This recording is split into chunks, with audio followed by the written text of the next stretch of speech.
मुख्यमंत्री उदय क्लास ललितपुर में आपका स्वागत है। और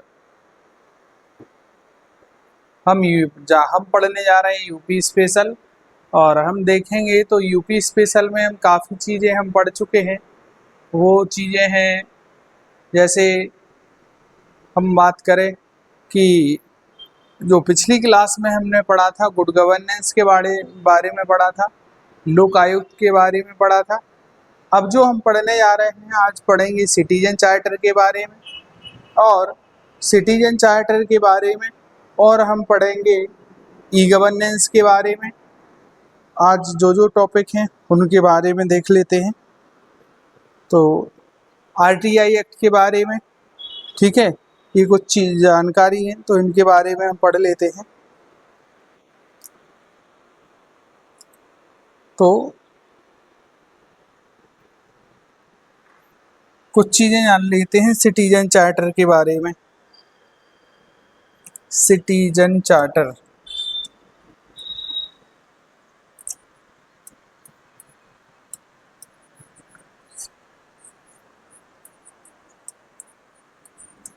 जिसे शायद हिंदी भाषा में बोलते नागरिक अधिकार पत्र, नागरिक अधिकार पत्र, अधिकार पत्र, नागरिक अधिकार पत्र, ठीक है। तो सिटीजन चार्टर क्या होता है वास्तव में? तो देखो, सिटीजन चार्टर वो होता है कि किसी व्यक्ति को कुछ अधिकार हैं, क्या है, उनकी जानकारी देना, क्या है, किसी व्यक्ति को कोई अधिकार है उनकी जानकारी देना, क्या कहलाता है? वो कहलाता है सिटीजन चार्टर, ठीक है। आप जैसे बहुत सारे ऑफिसों में जाओगे तो वहाँ सिटीजन चार्टर के बारे में लिखा होता। बैंक में जाओगे तो उसमें एक अवेयरनेस के लिए वो लिखा रहता है कि कोई व्यक्ति को की रिश्वत ली जाती है, मांगी जाती है तो इस पर कॉल करें, ठीक है।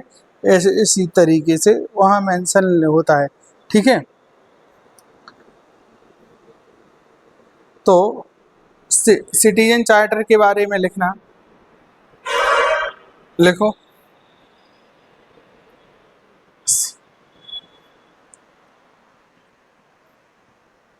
तो देखो ये क्या है।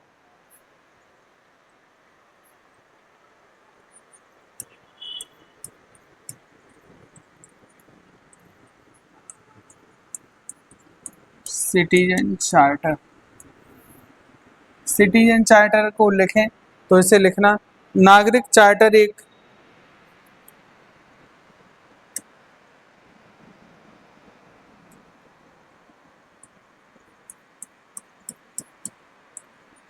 नागरिक चार्टर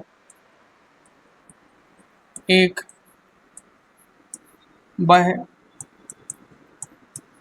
दस्तावेज है, वह दस्तावेज है जिसमें किसी संगठन द्वारा, वह दस्तावेज है जिसमें किसी संगठन द्वारा, किसी संग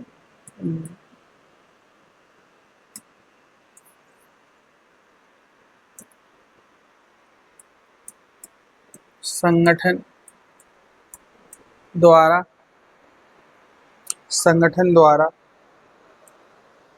ना अपने नागरिकों के प्रति, संगठन द्वारा अपने नागरिकों के प्रति, क्या है, प्रति की गई प्रतिबद्धताओं का विवरण होता है। नागरिकों के प्रति की गई प्रतिबद्धताओं, प्रतिबद्धताओं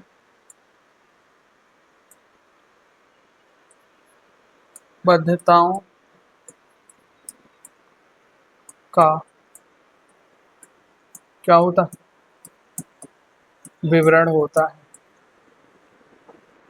ठीक है, ये कहलाता है सिटीजन चार्टर। क्या कहलाता? ठीक है। और इसमें क्या है, संगठन की सेवाओं के मानक जो स्टैंडर्ड है इसके अंतर्गत, ठीक है, इसमें कौन कौन सी चीजें रहती हैं तो लिख देना, लिखना। इसमें इसमें संगठन की सेवाओं के मानक, इसमें संगठन संगठन की सेवाओं के मानक के बारे में जानकारी दी रहेगी, और शिकायत निवारण, शिकायत निवारण और शिष्टाचार, और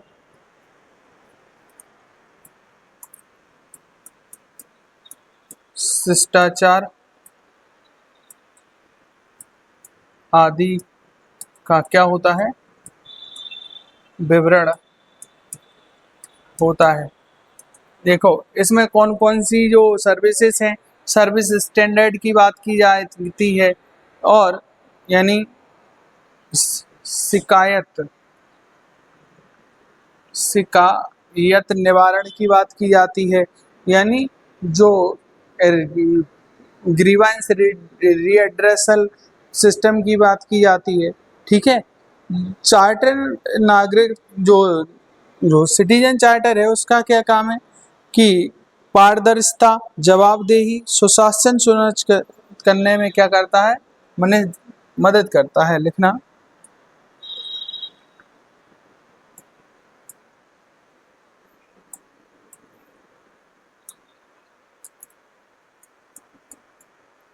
नागरिक नागरिक चार्टर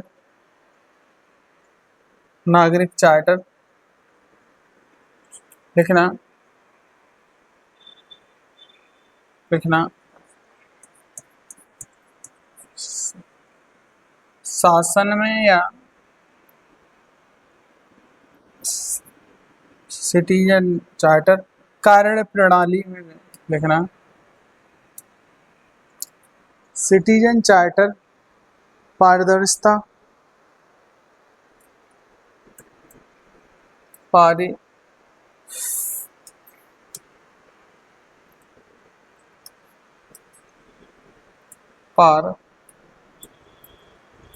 पारदर्शिता, जवाबदेही जवाबदेही और पारदर्शिता, जवाबदेही और क्या काम करता, सुशासन सुशासन सुशासन सुनिश्चित करने में, सुशासन सुनिश्चित करने में क्या करता, मदद करता है। तो मैंने बता दिया आपको कि सिटीजन चार्टर क्या है। मैंने सिटीजन चार्टर के बारे में बताया कि सिटीजन चार्टर क्या है। कि सिटीजन चार्टर जो है ना, वो एक वह दस्तावेज है जिसमें किसी संगठन, चाहे वो निजी हो चाहे क्या हो, सरकारी हो, इसके बारे में ऐसा कुछ नहीं है कि वो संगठन क्या है, कि वो सरकारी ही हो, या वो सरकारी भी हो सकता है, वो निजी भी हो सकता है। ठीक है, ये चीज़ समझ में आई। ठीक, ये देखोगे तो और बात करें, करता है सुशासन इन चीज़ों, हाँ, इसमें संगठन द्वारा अपने नागरिकों के लिए, नागरिकों के प्रतिबद्धताओं का विवरण दिया रहता है। कौन कौन सी, जैसे सेवाओं के मानक, शिकायत विवरण और शिष्टाचार आदि का विवरण होता है। नागरिक चार्टर के माध्यम से क्या है, मुख्यतः ट्रांसपेरेंसी, रिस्पॉन्सिबिलिटी और गुड गवर्नेंस को इंश्योर करना होता है, इसके जो मोटिव होते हैं। ठीक है, और बात करें तो कुछ चीज़ें अब देखोगे,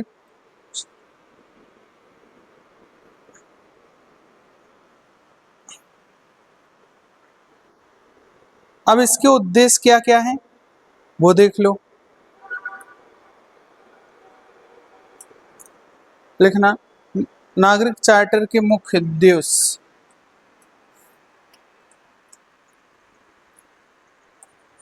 नागरिक चार्टर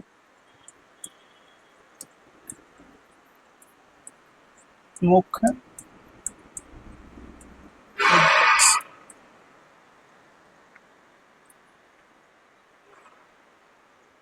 नागरिक चार्टर के मुख्य उद्देश्य। अब इसमें पहला उद्देश्य क्या है इसका, जैसे गुड गवर्नेंस की स्थापना करना। क्या? गुड गवर्नेंस की स्थापना करना। ठीक है, जैसे लिख ले इसमें नागरिकों को सार्वजनिक सेवाओं के बारे में जानकारी देना। क्या लिखना?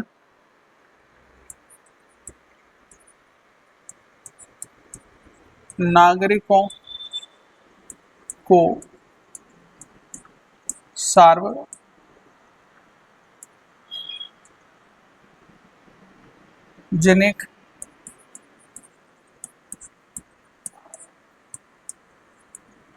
सेवाओं के बारे में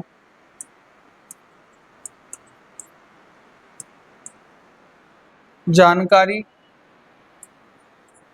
प्रदान करना। ठीक है, और क्या होता है? नागरिक और प्रशासन के बीच संबंध मजबूत करना।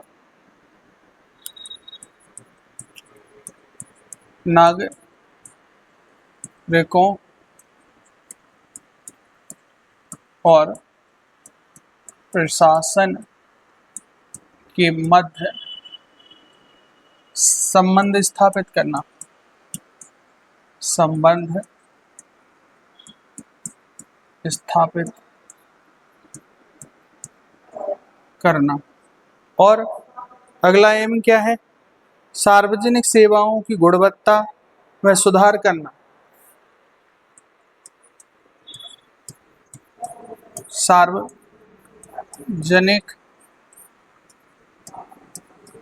सार्वजनिक सेवाओं की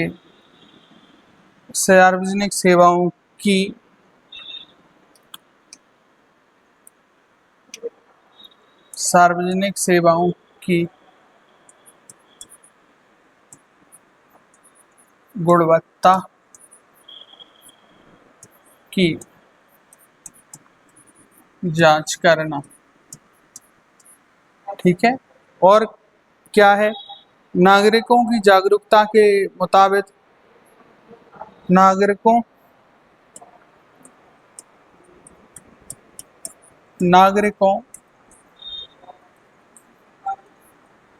की नागरिकों की जरूरतों के मुताबिक नागरिकों की जरूरतों के मुताबिक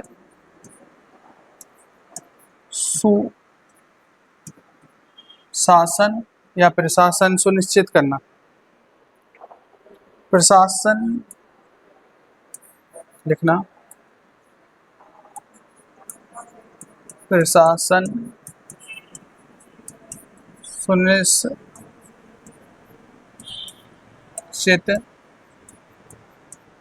करना, ये बात की जाती है।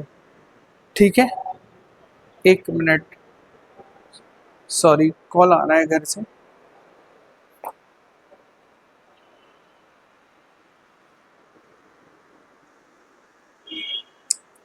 ठीक है, और क्या बताया था? पारदर्शिता, और लिख देना अगला, पारदर्शिता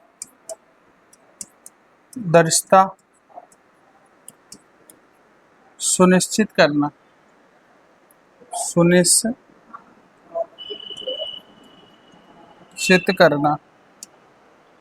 सुनिश्चित करना। ठीक है, और बात की जाए, और क्या बात की जाती है? उत्तरदायित्व। क्या? यानी जवाबदेही सुनिश्चित करना। नागरिक मित्रता लिखा है क्या? जवाबदेही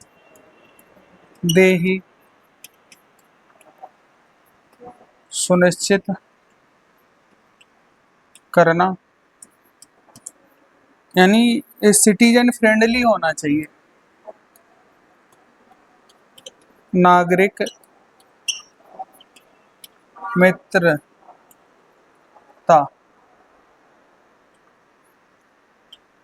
पूर्ण होना चाहिए, ये चीज हो गई।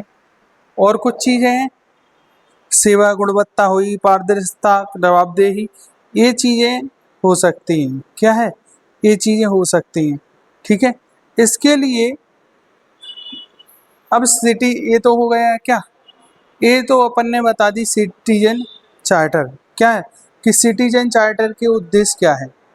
ठीक है, इसके बाद यदि हम देखें तो और देखें सिटीजन चार्टर के बारे में, अगला इसमें क्या दिया है सिटीजन चार्टर में, तो देखोगे उद्देश्य हो गया। उद्देश्य के बाद इसकी कुछ विशेषताएं देख ले हैं। विशेषताएं देखोगे, विशेषताओं में देखो ना,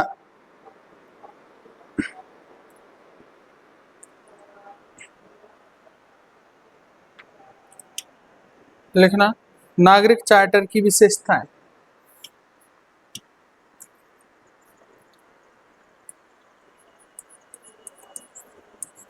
नागरिक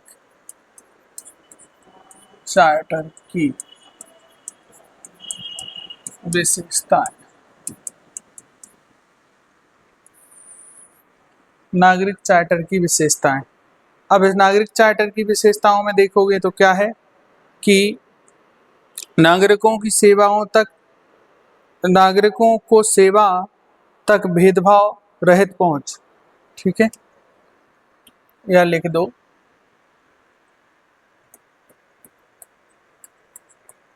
नागरिकों की सेवाओं तक बिना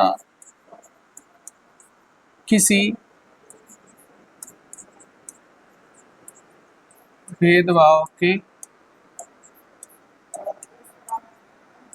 पहुंच। ठीक है, ये और एक होना चाहिए शिकायत निवारण। क्या?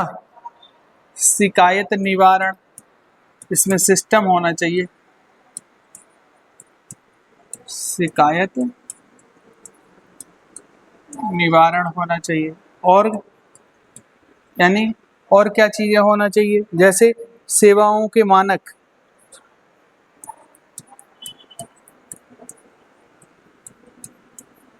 सेवाओं के मानक होना चाहिए कि कौन कौन सी मतलब स्टैंडर्ड है कि चीजें। ठीक है, और बात करें तो सेवाओं के मानक संगठन से जुड़ी जानकारी भी इसमें होना चाहिए। संगठन से जुड़ी जानकारी होना चाहिए। और परामर्श,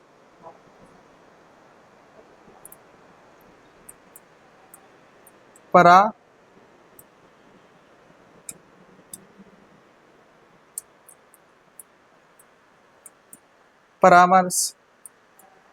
और बात करें तो पैसे के मूल्य के साथ, पैसे मूल्य के पैसे के मूल्य के संबंध में जानकारी, पैसे के मूल्य संबंध में जानकारी। ठीक है, ये कुछ इसकी क्या होती हैं, विशेषताएं होती हैं सिटीजन चार्टर की। ठीक है, चलो ठीक, तो ये हमने बता दी है आपको। और बात करें, अब तो बात ये विशेषताएं की हैं।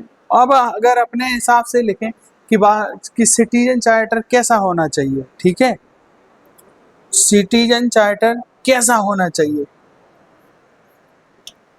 ये है अपन बता रहे हैं उनके लिए कि सिटीजन चार्टर कैसा होना चाहिए, जैसे बोले तो नागरिक चार्टर कैसा होना चाहिए। ठीक है, अब इसमें अपन कुछ चीजें देखते जाते हैं कि क्या क्या क्या होना चाहिए उसमें।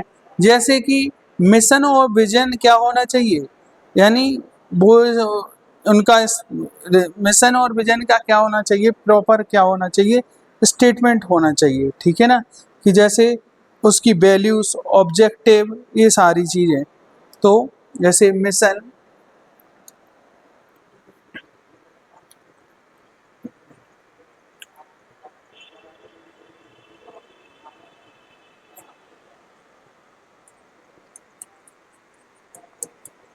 मिशन,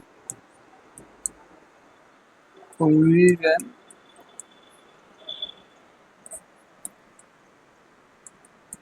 स्टेटमेंट, इसमें क्या क्या होना चाहिए।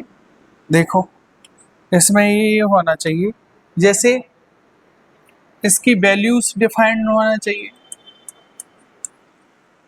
क्या वैल्यूज डिफाइन होना चाहिए। वैल्यूज डिफाइन होने के साथ साथ क्या होना चाहिए कि इसमें इसके ऑब्जेक्टिव भी डिफाइन होना चाहिए।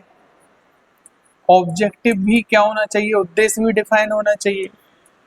ठीक है, और कि जो कमिटमेंट क्या होना चाहिए, इसकी जो कमिटमेंट है ना, कमिटमेंट ये भी होना चाहिए। ठीक है ना, ये चीजें होना चाहिए। ठीक है, और ये तो ये चीजें हो गई हैं। ठीक है, ये तो हमने पहली चीज है कि सिटीजन चार्टर का एक मिशन होना चाहिए, विजन होना चाहिए, कि उसके अंदर क्या है, वैल्यूज मेंशन होना चाहिए कि हम किस वैल्यू पर्पस के लिए कर रहे हैं, उसके ऑब्जेक्टिव की जैसे बहुत सारी चीजें हैं, ये जानकारी देने के लिए, करप्शन के लिए, भ्रष्टाचार कम करने के लिए, बहुत सारी चीजें, कमिटमेंट होना चाहिए जवाब। ठीक है ना, दूसरी चीज है कि सर्विस, यानी सर्विस ऑफर्ड, क्या है, सर्विस ऑफर्ड। दूसरी चीज है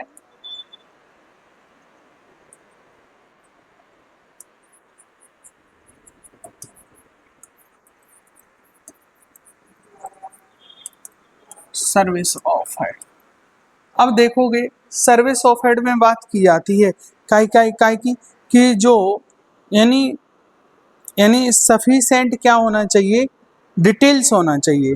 क्या होना चाहिए, सफिशेंट डिटेल्स होना चाहिए। जैसे जो जो सर्विस ऑफर की जा रही है ना, तो उनकी जो है ना वो डिटेल दी जानी चाहिए। सफिशेंट क्या होना चाहिए, डिटेल। पता चल रहा है कि सफिशेंट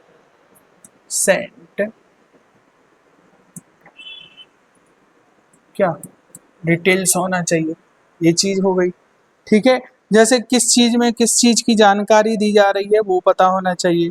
ठीक है, अब देखोगे, और तीसरी चीज इसमें क्या होना चाहिए, अब कि procedure of availing of services लिखना, procedure, procedure of availing services.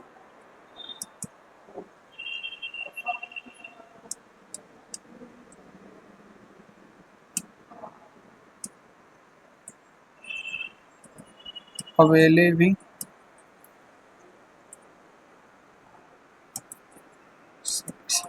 यानी जो जो सर्विसेज है ना, उनका प्रोसीजर बताना चाहिए कि ये ऑनलाइन माध्यम से है, ऑफलाइन माध्यम से है, फॉर्म वाला सिस्टम है। ठीक है ना, वो चीज़ें क्या होना चाहिए, मेंशन होना चाहिए। ठीक है ना, तो क्या क्या होना चाहिए, जैसे प्रोसीजर है ना, तो प्रोसीजर में कौन कौन से प्रोसीजर हैं, कि जैसे कि ऑनलाइन ऑफलाइन,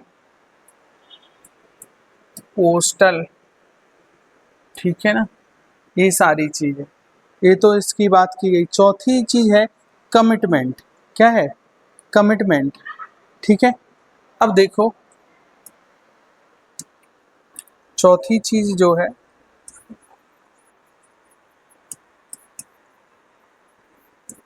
कमिटमेंट, कमिटमेंट देखोगे तो ये जो चीजें हैं ना, ऑर्गेनाइजेशन है ना, वो दो तरीके से, या तो दो तरीके से देखोगे जैसे कर रहे होंगे, वो क्या कर रहे होंगे, या तो क्या बना, जैसे क्वालिटी, क्या है, या तो क्वालिटी कर रहे होंगे या डिलीवर कर रहे होंगे। तो देखो पहली चीज है, जैसे इसके अंदर देखो क्वालिटी, और क्वालिटी जो होगी ना वो तो यानी दो सेक्टर से में मिलेगी। एक कौन सा है, जैसे एक होगा क्वालिटी, जैसे बात करें तो एक तो किस चीज की हो सकती, एक तो गुड्स की हो सकती, क्या, गुड्स, और अगली चीज है वो किसकी हो सकती है, वो सर्विसेज की हो सकती है, ठीक है। यानी ये हम जो क्वालिटी की बात कर रहे हैं कमिटमेंट में, तो उसमें एक गुड्स और सर्विसेज की क्या होना चाहिए, क्वालिटी मेंशन होना चाहिए। वो अगली चीज है, जैसे एक अगली चीज है डिलीवरिंग, क्या है, डिलीवरिंग, देखो कि उसे कब तक पहुंचना चाहिए, डिलीवरिंग, तो इसमें क्या है कि समय सीमा, क्या है, समय सीमा, जिसे बोले तो स्पेसिफिक टाइम, स्पेसिफिक टाइम की बात की जाती है, ये कमिटमेंट होना चाहिए। अगली चीज देखो तो अपन ने कुछ चीजें देख ली, प्रोसीजर देख लिया, कमिटमेंट देख लिया, ठीक है, और इसमें अगली चीज क्या होना चाहिए, ठीक है,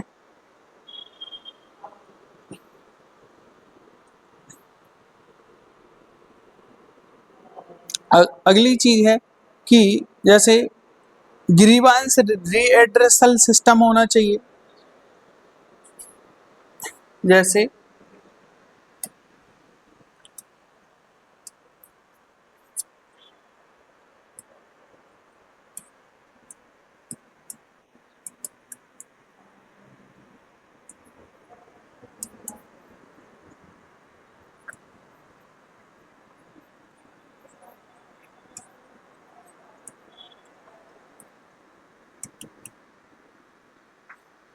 ठीक है,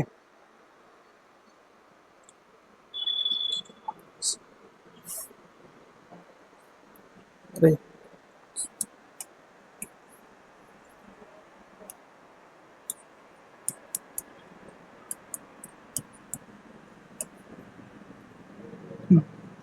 ठीक है,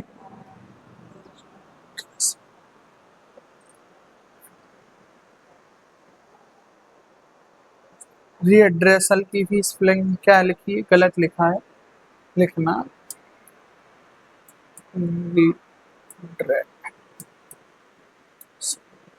रीड्रेसल, ग्रीवांस रीड्रेसल सिस्टम भी होना चाहिए, जिसे शिकायत निवारण सिस्टम बोले। तो इसके पास क्या होना चाहिए कि इसमें कौन कौन सी चीजें होना चाहिए, जैसे कि शिकायत कहाँ करें, क्या, शिकायत कहाँ करें,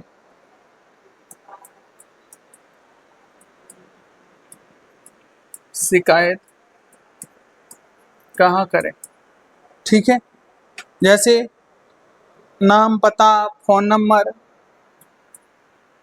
नाम, पता, फोन नंबर और ईमेल आदि। और एक क्या है कि इसे सीबीसी, सेंट्रल विजिलेंस कमीशन के साथ क्या है, ये कनेक्टिव होना चाहिए, ठीक है।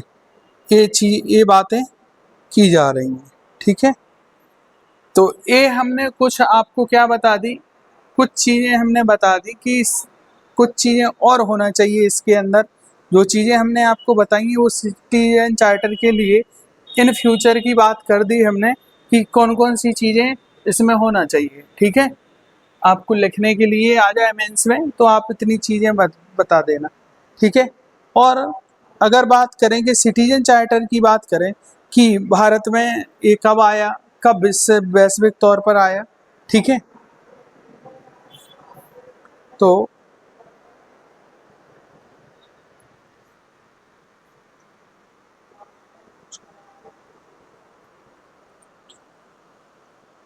चलो, यानी लिखो नागरिक चार्टर की पृष्ठभूमि।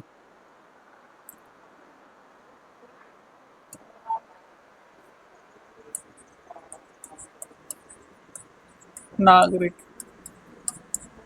चार्टर की पृष्ठभूमि। अब नागरिक चार्टर की पृष्ठभूमि में देखोगे तो वर्ष 1991 में, कब, वर्ष 1991 में ये सबसे पहले कहाँ आता है, यूएसए में आता है। कहाँ आता, सॉरी यूके में आता। कहाँ आता, यूके में आता। और जॉन मेयर की सरकार ने 1991 में लागू किया था। लिखना चाहो, लिखना 1991 में जॉन मेयर की सरकार ने इसे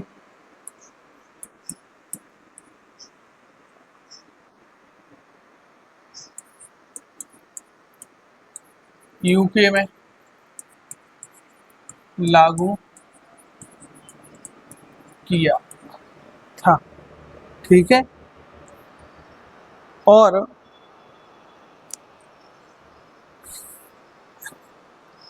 इसके बाद इसका इतिहास सबसे पहले 1991 में कहाँ आया, जॉन मेयर की सरकार ने इसे यूके, और हो सकता है इंग्लैंड आए लिख के या लंदन आए, वो एक ही चीज़ें आप पढ़े होंगे। 1993 में ये कहाँ आता है, मलेशिया। 1993 में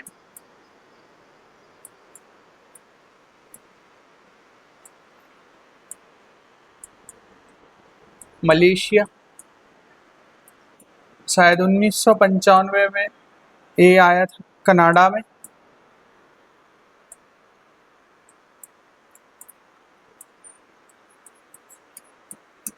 कनाडा में, ठीक है।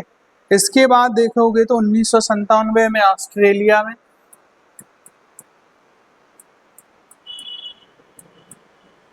1997 में कहाँ, ऑस्ट्रेलिया में। ठीक है, ये बात। और यदि हम भारत के बारे में करें तो 1996 में, कब, ये तो इसका विदेशी हो गई। इसके बाद लिखना भारत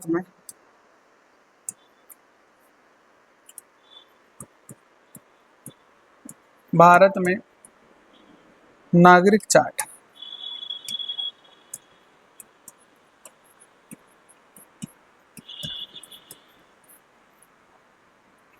अब देखोगे फर्स्ट टाइम इंडिया में जो है ना 1996 में, कब, 1996 में विचार मंथन हुआ इस पर। क्या हुआ कि एक ऐसी चीज होना चाहिए। 1996 में क्या विचार मंथन हुआ। 1991 में सरकार बदलती है, 1992 में, तो इस पर चर्चा की जाती है। ठीक है, और 1997 में एक कॉन्फ्रेंस होती है। ठीक है, 1997 में एक कॉन्फ्रेंस होती है।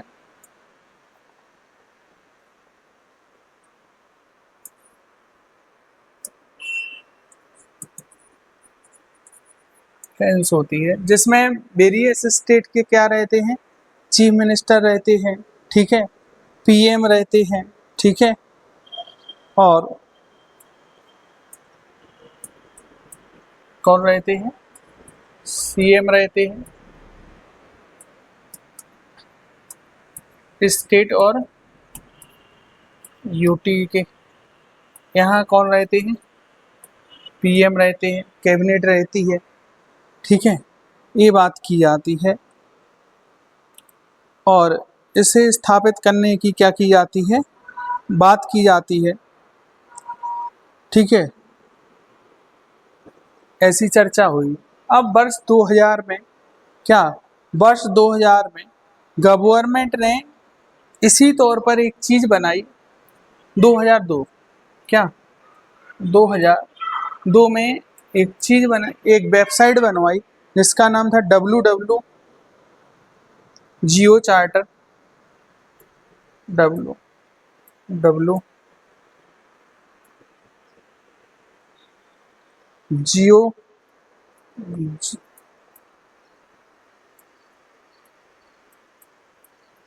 चार्टर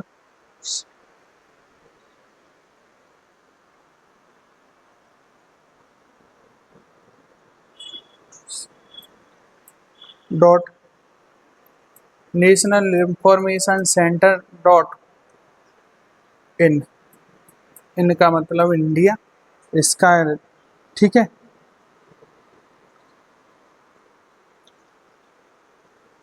एक कौन से डिपार्टमेंट के अंदर लिखना चाहो तो डिपार्टमेंट ऑफ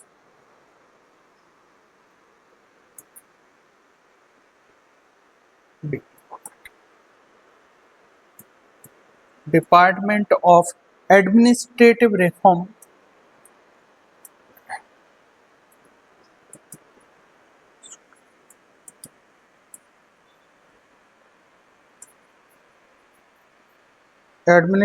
रिफॉर्म, एंड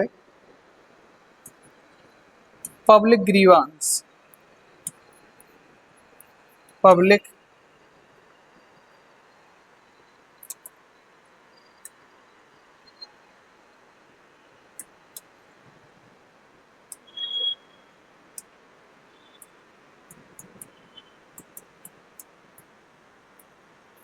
जैसे शॉर्ट में DARPG बोलते, DAPRG, इसकी स्थापना हुई। तो ये पूरा क्या है, एक मैंने आपको इसकी हिस्ट्री बता दी। ठीक है,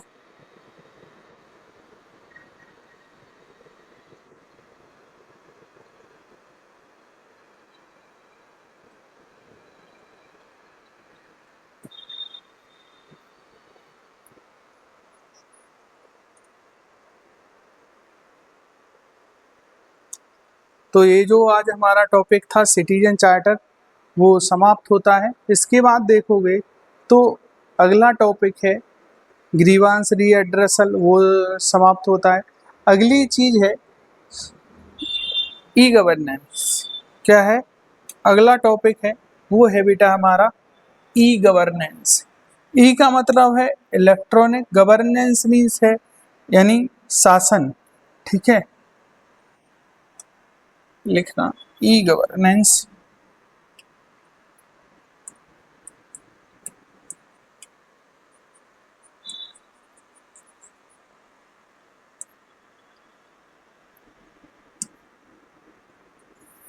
अब देखो ई गवर्नेंस क्या है। ई का मतलब है इलेक्ट्रॉनिक, गवर्नेंस का मतलब है वही शासन से। किससे? शासन से। अब देखो इसका अगर हम वो परिभाषा लिखना चाहें, सरकार द्वारा आम नागरिकों को सुविधा और सेवाएं जब इंटरनेट के माध्यम से प्रोवाइड कराई जाए तो वो क्या कहलाएगा? ई गवर्नेंस कहलाती है। ठीक है, और ई गवर्नेंस के अंतर्गत बहुत सारी सुविधाएं, जैसे बैंकिंग प्रणाली हो सकती है, ऑनलाइन पेमेंट वाला सिस्टम हो सकता है, ऑनलाइन टेलीफोन नंबर वाला सिस्टम हो सकता है। ठीक है, और और PAN card, ration card, driving licence, आय जाति, निवास, आयकर, टैक्स रिटर्न, बस टिकट, जहाज, ये दुनिया भर की सुविधाएं हैं ना, ये सारी कहाँ आएंगी? ये तो हम उत्तर प्रदेश में क्या देखते हैं देखो, हाँ, अगर हम बात करें कि उत्तर प्रदेश सरकार, तो उत्तर प्रदेश सरकार ने भी इसे जो सिटीजन चार्टर है ना, वो किसी भी जब देश के लिए हो चाहे राज्य के लिए हो, तो वो सभी के लिए एक जैसा है। ठीक है, तो जो हमने आपको सिटीजन चार्टर बताया है ना, वो सभी के लिए एक जैसा है, चाहे देश की बात की जाए चाहे किसी भी चीज की बात की जाए। ठीक है ना। अगला देखो।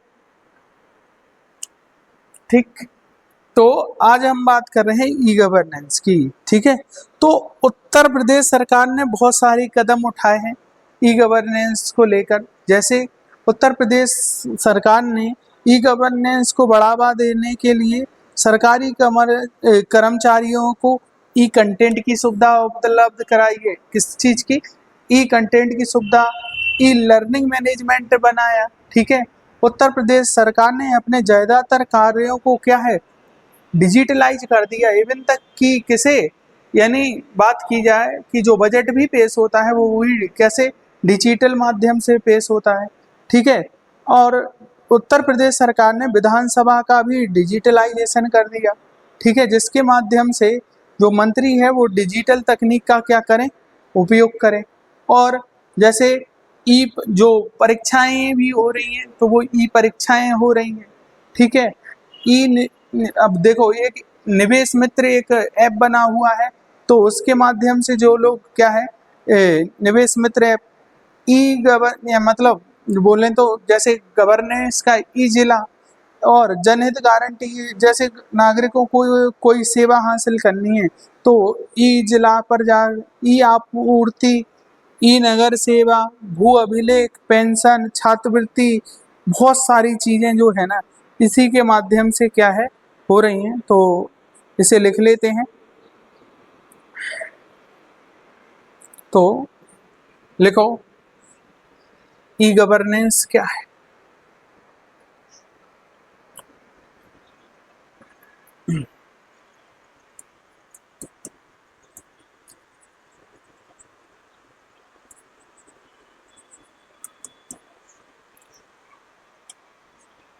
लिखना, सरकार द्वारा आम नागरिकों को, सरकार द्वारा आम नागरिकों को, आम नागरिकों को जो सुविधाएं और सेवाएं, जो सुविधाएं एवं सेवाएं इंटरनेट के माध्यम से, इंटरनेट के माध्यम से, माध्यम से प्रदान कराई जाए,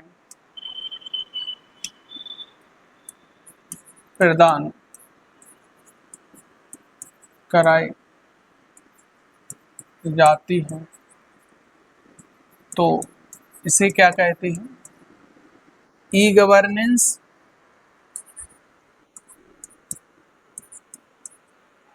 ई गवर्नेंस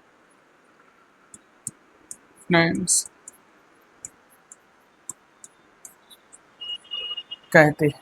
ठीक है, या ई शासन कहते हैं, इलेक्ट्रॉनिक शासन जो भी है।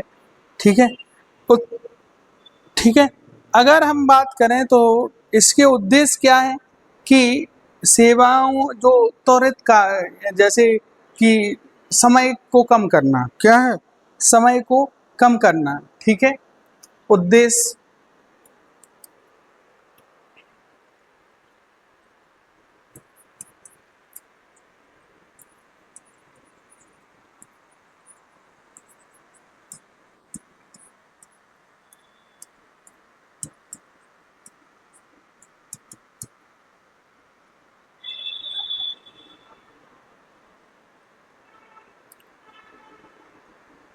लिखना,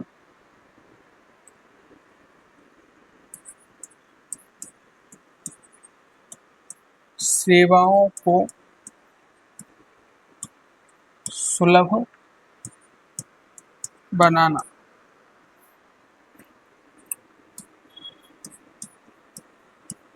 भ्रष्टाचार को कम करना। आज जो पढ़ा लिखा व्यक्ति है वो किसी भी चीज को अपने घर से एड्रेस कर सकता है, ठीक है। जैसे भ्रष्टाचार को कम करना क्या है, भ्रष्टाचार को कम करना।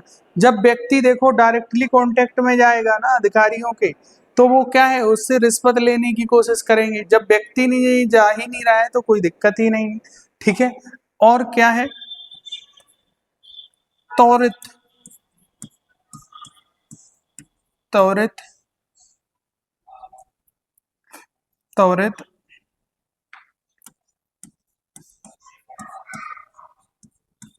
सेवाओं की प्राप्ति।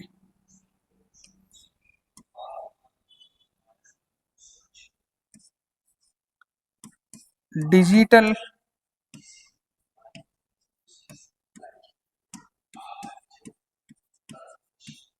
इंडिया का विकास और आत्मनिर्भर भारत, आत्मनिर्भर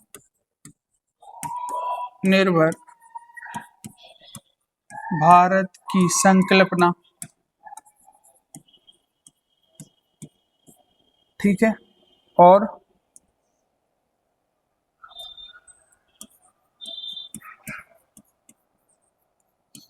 सेवाओं में समय अवधि को कम करना।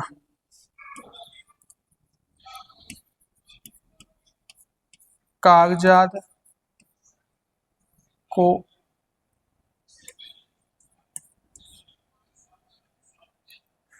को देख रेख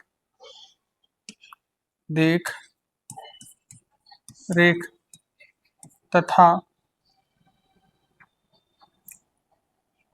यानी सुरक्षित,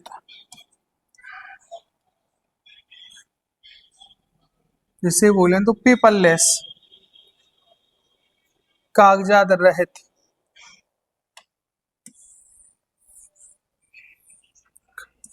कागजात रहित सिस्टम को क्या बोल ले, सिस्टम को बोले कागजात रहित पद्धति का निर्माण करना। ये चीज ठीक है ना, ये बात की जाती है, ठीक है। और बहुत सारी चीजें हैं जो ई गवर्नेंस के उद्देश्य हो सकते हैं, ठीक है। और कौन कौन सी चीजें हो सकती हैं, जैसे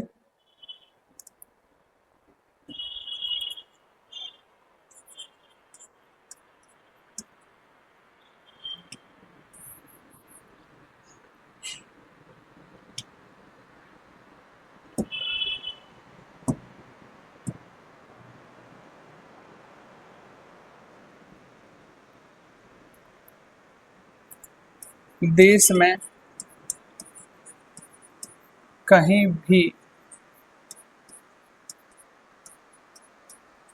बैठकर सेवाओं का लाभ। बैंकिंग सिस्टम इसका फाइनेस्ट एग्जाम्पल है, ठीक है। पीडीएस सोप इसका फाइनेस्ट एग्जाम्पल है। आप कहीं से भी प्रिक्योर कर सकते हो। ये इसके क्या है मुख्य उद्देश्य हैं। अगर मैं और भी लिखाना चाहूँ तो खुद से लिख लोगे, 50 उद्देश्य है जहाँ पे ई गवर्नेंस से क्या है, ठीक है। अगली चीज देखो,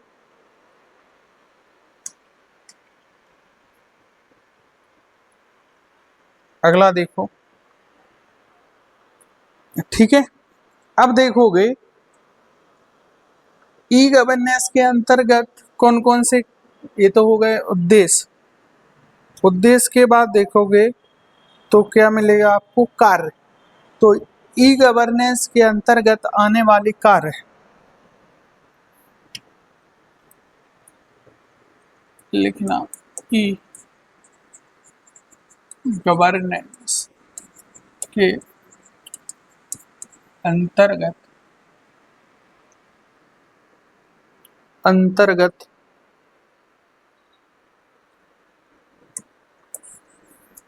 ई गवर्नेंस के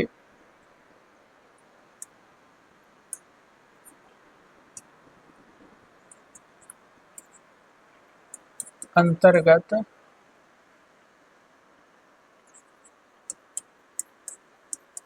आने वाली कार। अब देखो कौन कौन सी कार आती है गवर्नेंस के अंदर। पहली चीज देखोगे तो वो आएगी जैसे बैंकिंग सेवाएं। क्या है, बैंकिंग सेवाएं। पहली चीज देखो,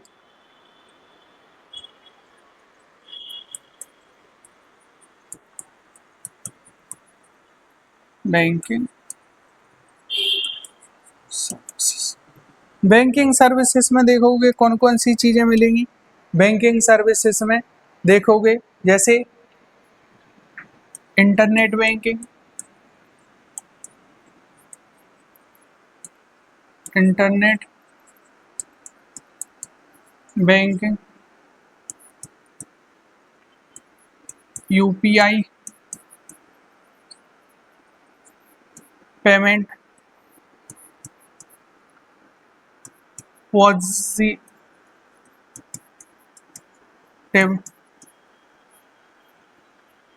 पेमेंट सिस्टम,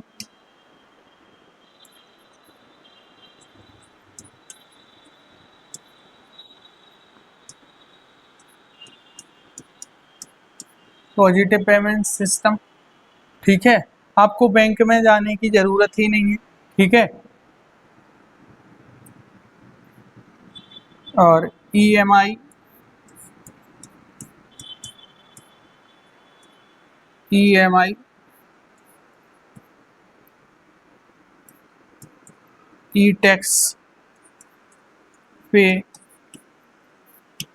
ये चीज, ये तो हो गई, हमने काय की बात कर ली, बैंकिंग सिस्टम की बात कर ली, बैंकिंग सर्विसेज में ई गवर्नेंस के अंतर्गत। ठीक है, अब देखोगे जैसे ई चालान, दुनिया भर की चीजें हैं। दूसरी है ऑनलाइन पेमेंट। क्या है, ऑनलाइन पेमेंट।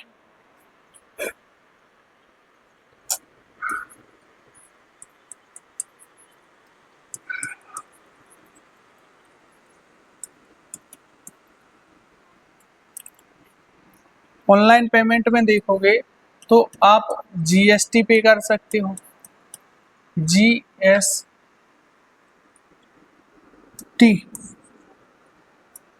ऑनलाइन जीएसटी पे कर सकते हो,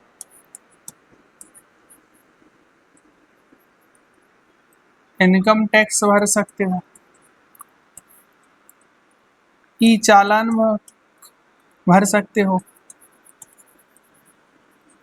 ई चालान भर सकते हो। ठीक है, और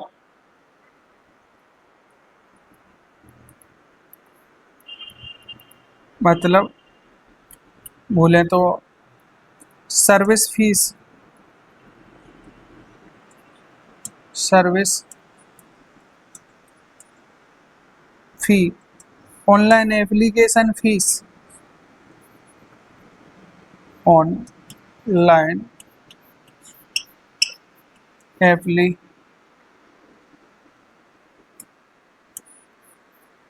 जैसे आप फॉर्म भरते हो ना, इससे पहले आपको बैंकिंग में जाके फी, ये सब चीजें, कीड़े आ रहे हो ये। ठीक है, ऑनलाइन पेमेंट हो गया। अब देखोगे ये जैसे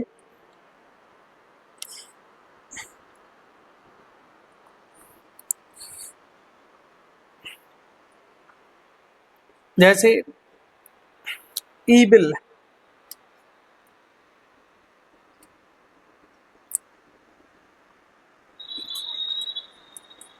ई बिल यानी इलेक्ट्रॉनिक बिल के द्वारा आप देखोगे कौन कौन से बिल पे कर सकते हो। जैसे आपके यहाँ इलेक्ट्रिसिटी, इलेक्ट्रिसिटी, वाटर, वाटर, जैसे यहाँ फास्टैग भी लिख दे रहे हैं इसे मत।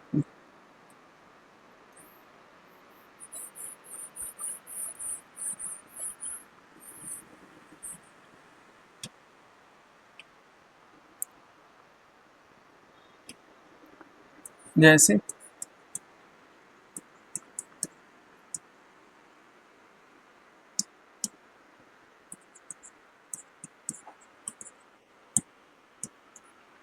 इलेक्ट्रिसिटी हो गया,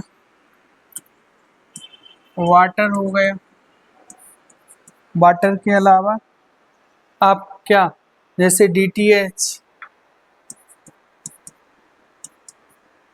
मोबाइल, ETC।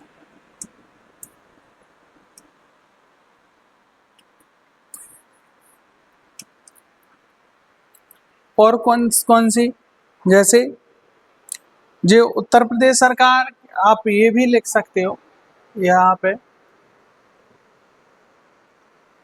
अरे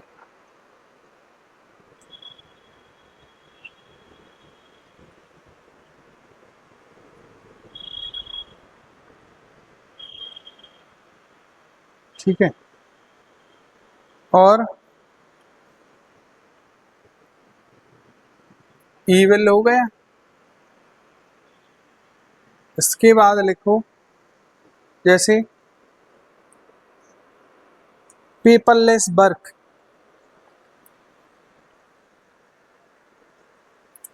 जैसे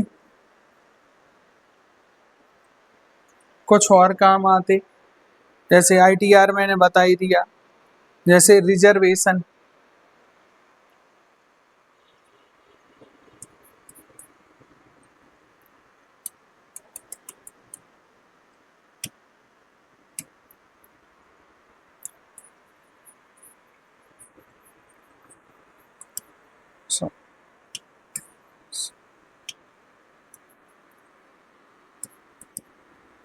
बात करें तो जैसे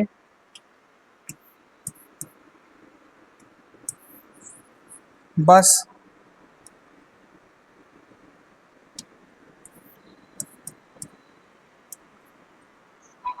टिकट लिखो, इसकी जगह लिखना ticket, e ticket.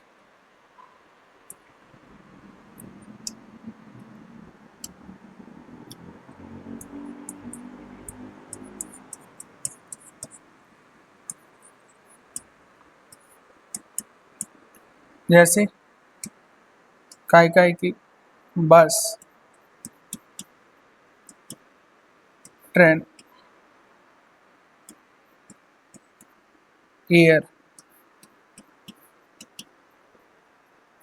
Cinema, concert, बहुत सारी चीजें हैं, ठीक है। ये अब देखोगे ये चीजें, अब देखो उत्तर प्रदेश ने कौन कौन सी चीजें की हैं, तो देखो ये तो हमने आपको, और भी 50 चीजें हैं।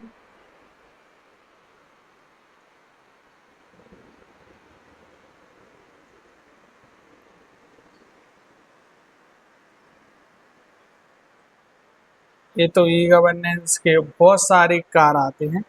अगली चीज देखोगे, वो लिखना उत्तर प्रदेश में e governance,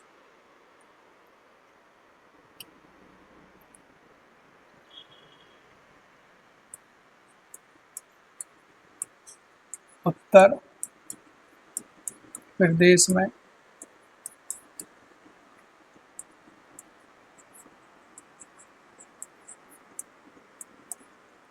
e governance. Uttar Pradesh सरकार ने ई गवर्नेंस को बढ़ावा दे रही है। इसमें लिखना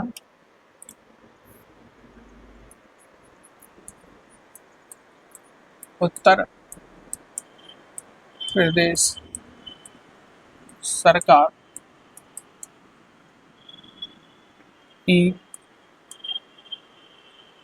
गवर्नेंस को बढ़ावा दे रही है।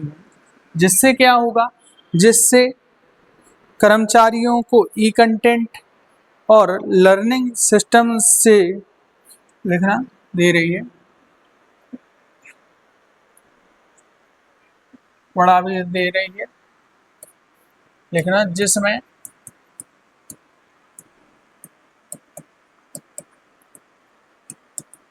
कर्मचारियों को क्या क्या मिल रहा है, तो लिखना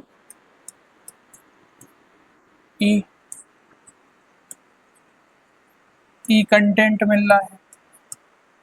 और क्या दे रही है, यानी लर्निंग मैनेजमेंट सिस्टम,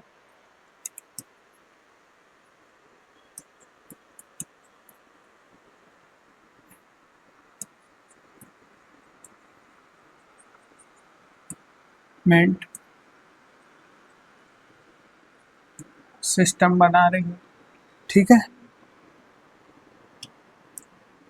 और दूसरी चीज क्या कर रही है उत्तर प्रदेश सरकार ने, लिख देना अगला पॉइंट,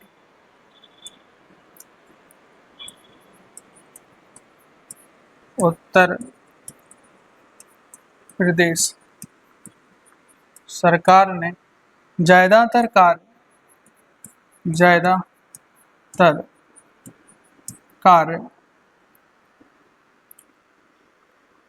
डिजिटलाइजेशन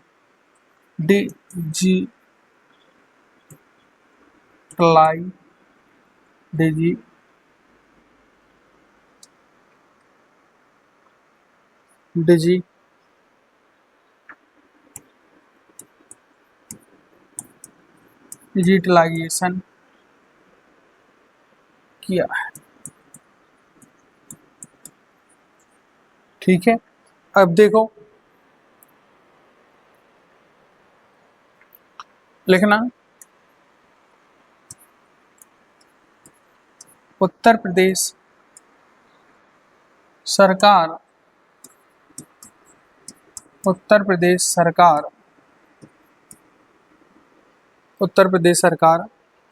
अपने ज्यादातर कार्य, ये तो हो गया। ठीक है। जैसे अपनी सभी योजनाओं का कामकाज उत्तर प्रदेश सरकार अपनी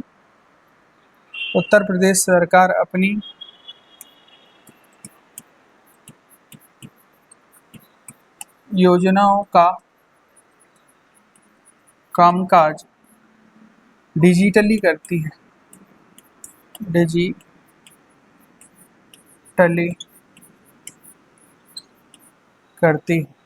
ये हो गया। और उत्तर प्रदेश सरकार ने विधानसभा का भी डिजिटलीकरण कर दिया है।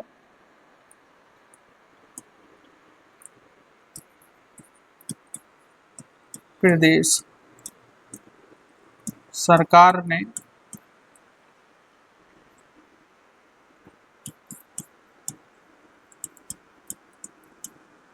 विधानसभा के सभी कार्य काय के रूप में करती है,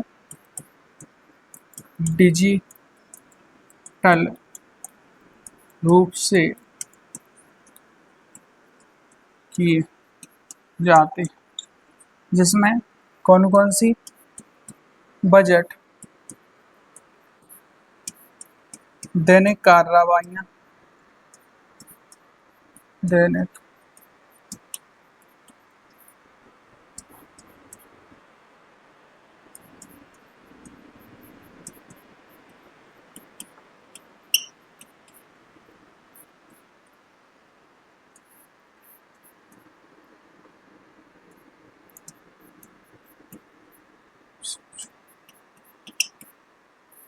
ये चीज।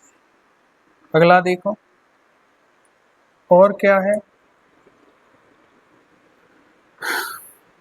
उत्तर प्रदेश कुल उत्तर प्रदेश उत्तर प्रदेश की कुल 25 परियोजनाओं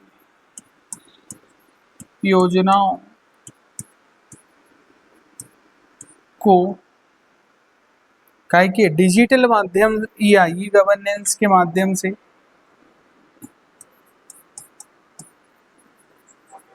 ई गवर्नेंस के माध्यम से क्या किया जाता है, ई गवर्नेंस के माध्यम से संचालित की जाती है। ई गवर्नेंस के माध्यम से संचालित की जाती है।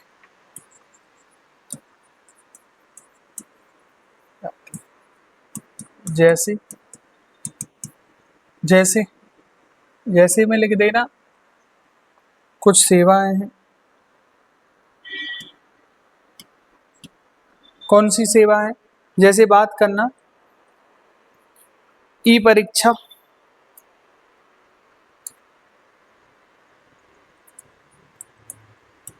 ई एग्जाम की बात की जाती है। तो ई एग्जाम के माध्यम से क्या किया जाती है कि बहुत सारे जो एग्जाम है ना रिक्त पदों के लिए, वो भी कैसे भरे जाते, इसके माध्यम से भरे जाते हैं। ठीक है ना। अब बात करें ई निवेश मित्र। ई एक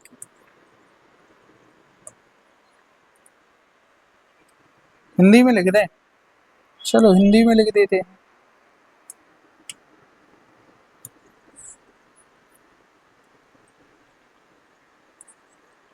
ई परीक्षा हो गया। और अगली चीज है वो है निवेश मित्र। एक निवेश मित्र पोर्टल है, इसमें किसी व्यक्ति को उत्तर प्रदेश में निवेश करना है तो यहाँ जाइए, यहाँ पे जाके ऑनलाइन माध्यम से कोई भी जो बिजनेसमैन है वो क्या कर सकता है, निवेश कर सकता है। ठीक है। अगली चीज देखिए, अगली चीज क्या मिलेगी, वो ई जिला क्या है, ये डिस्ट्रिक्ट आईडी है, यानी ई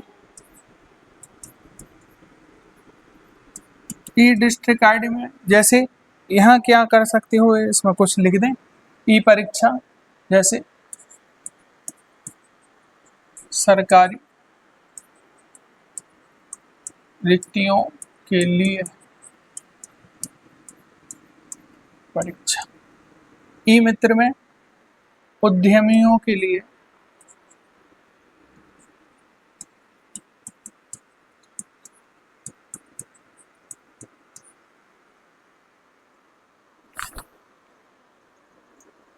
उद्यमियों के लिए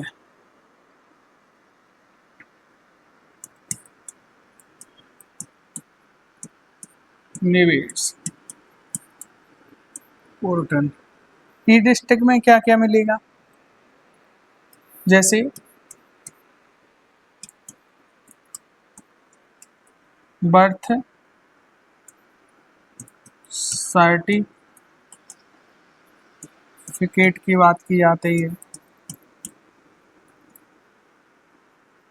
इनकम सर्टिफिकेट की बात की जाती है। ठीक है। और कॉस्ट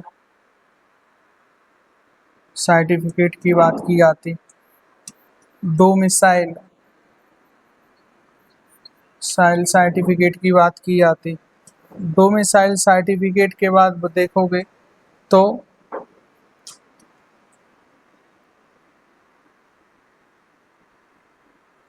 मैरिज सर्टिफिकेट हो गया। देखोगे तो डेथ सर्टिफिकेट,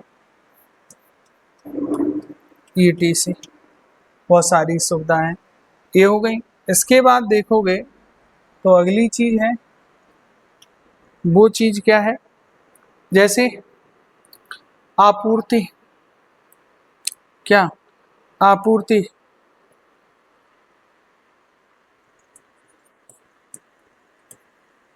आपूर्ति का फुल अगर देखा जाए तो जी लिख देना PDS,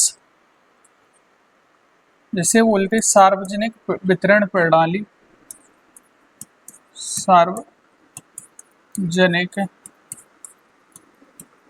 वितरण प्रणाली। सार्वजनिक वितरण प्रणाली में देखोगे तो जैसे जैसे क्या बोलते हैं कोटा, पता नहीं ऐसा हमारे ललितपुर में इसे क्या बोलते हैं, राशन को, जो राशन मिलता है, ठीक है ना, इसे इलेक्ट्रॉनिक माध्यम से क्या दिया जाता है, राशन, राशन यानी वन नेशन, वन नेशन और वन राशन कार्ड, कार्ड, ठीक है। और इसके माध्यम से आप कहीं भी इसे अर्जित कर सकते हो। ई नगर सेवाएं,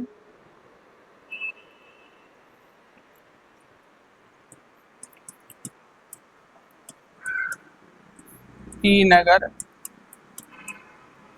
सेवाएं, जिसमें ई नगर सेवाओं में देखोगे तो बहुत सारी चीज़ें जैसे आपको मिलेगी, जैसे बहुत सारे शहरों के टोल फ्री नंबर रहते हैं, क्या रहते हैं, ये बहुत सारे टोल फ्री नंबर रहते हैं, तो उनके माध्यम से आप क्या कर सकते हो, यहाँ प्रयोग कर सकते हो, लिखना ये सेवाएं, जैसे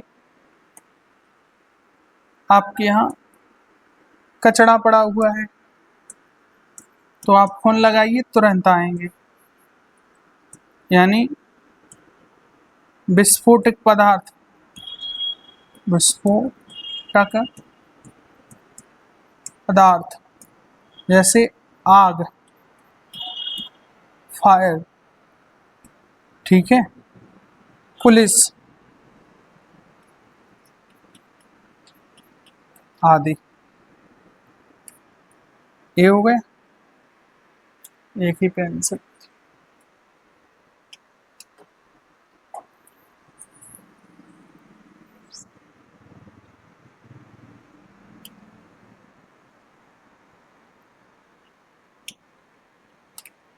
देखोगे तो ये हो गई। इसके बाद देखोगे तो उत्तर प्रदेश में क्या भूलेख, भूलेख एक ऐप है, भूलेख ऐप, भूलेख ऐप के माध्यम से आप देखो इतनी सुविधा हो गई है कि जहाँ तहसील में भीड़ भाड़ रहती थी काय के लिए, तो कि किसी व्यक्ति को नकल निकलवाना है या कुछ खसरा खतौनी, तो इसके लिए बहुत सारा समय लगता था, ठीक है। इसके माध्यम से ये चीज़ें क्या हो गई हैं, यानी यूपी में कंप्यूटरीकृत, है ना, उत्तर उत्तर प्रदेश, उत्तर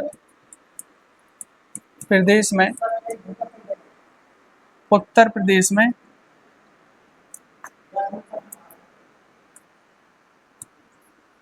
कम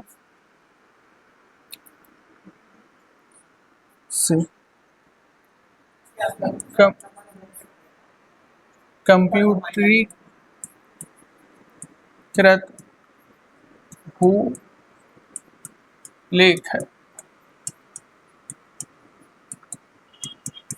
सेवाएं, ठीक है, जैसे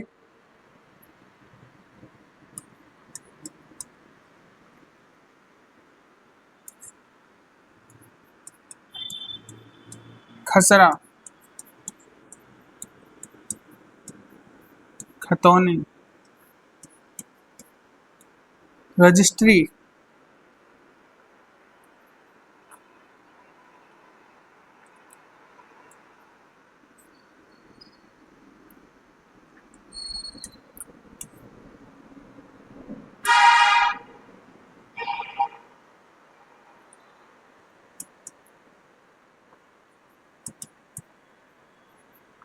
रजिस्ट्री आदि के काम जो हो रहे हैं इसके माध्यम से हो रहे हैं।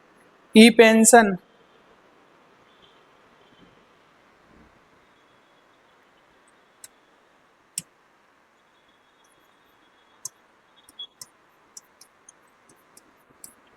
ई पेंशन, ई पेंशन किसे मिलती? ई पेंशन जैसे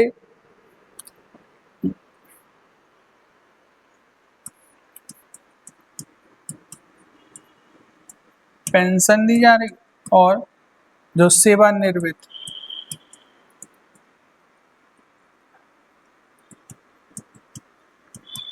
और छात्रवृत्ति,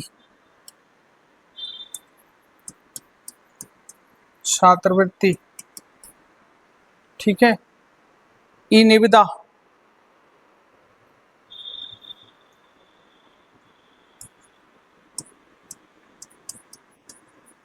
निविदा, इतनी सारी सुविधाएं जो उत्तर प्रदेश गवर्नमेंट दे रही है वो हमने बता दी।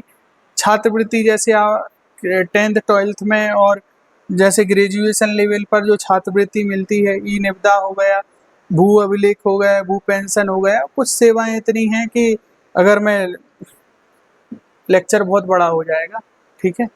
ये कुछ सेवाएं थी तो मैंने सारी चीज़ें आपको बता दी, ठीक है। और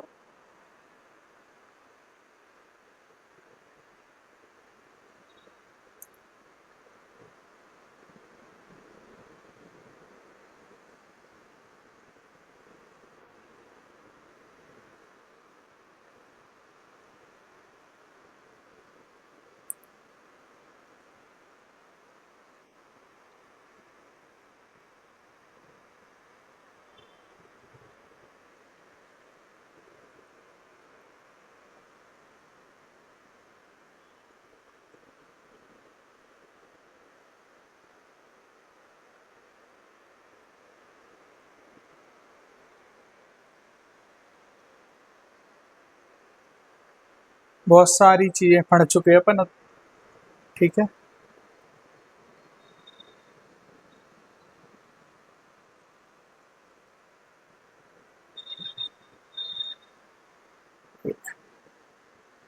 ठीक है, तो अपन ने क्या पढ़ लिया, ये चीज़ें पढ़ ली। एक टॉपिक है, देखो आरटीआई क्या है, आरटीआई उसके बारे में देख लेते हैं।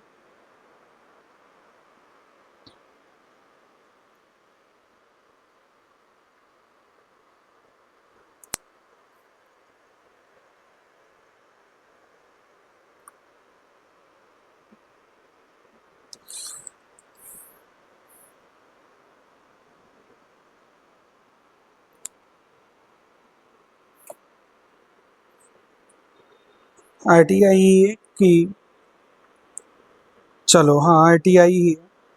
तो उत्तर प्रदेश में सूचना आयोग का गठन, ये कर्तव्य ये दिया है आपके सिलेबस में।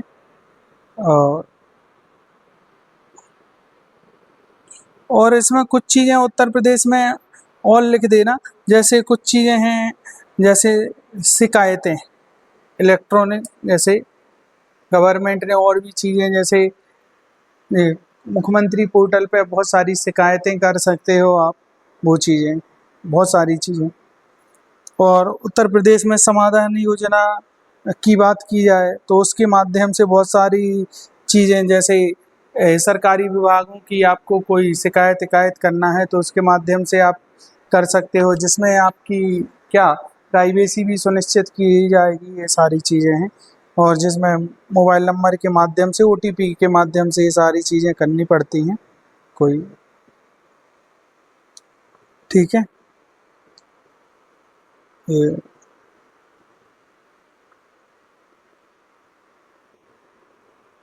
अगला देखिए, तो आरटीआई के बारे में बात कर लेते हैं थोड़ा, फिर मैं उत्तर प्रदेश के जो सिलेबस में दिया है वो पढ़ा देता हूँ। आरटीआई के बारे में देखो, तो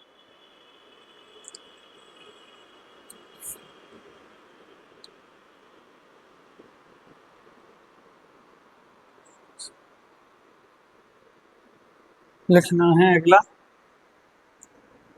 RTI।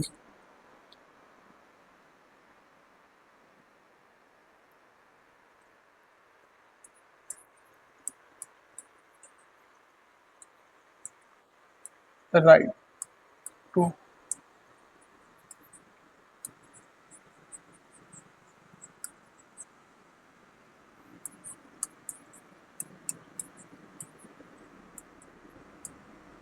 2005। ठीक है, चलो अब देखोगे ये सूचना का अधिकार देखा जाए तो कहाँ आता है, तो देखोगे सूचना का अधिकार जो आता है वो संविधान के अनुच्छेद 19 के अंदर वाक एवं अभिव्यक्ति, जब व्यक्ति की वाक या अभिव्यक्ति तो तब होगी ना जब उसे क्या होगी, किसी प्रकार की क्या हो सूचना मिलेगी, तब तो वो व्यक्ति, जैसे किसी व्यक्ति को, जैसे मुख्यमंत्री अभ्युदय योजना है और उस व्यक्ति को इस योजना के बारे में पता ना हो, ठीक है, तो वो व्यक्ति इसे कैसे एक्सेस कर सकता है, ठीक है ना। सबसे पहली चीज है वो सूचना, सूचना मिलेगी तभी व्यक्ति उसको क्या कर पाएगा। जैसे किसी चीज के बारे में पता नहीं किया जाए और बोला जाए कि आपको वहाँ एक्सप्रेस करना है, तो वो नहीं कर पाएगा ना। तो देखो सूचना का अधिकार ये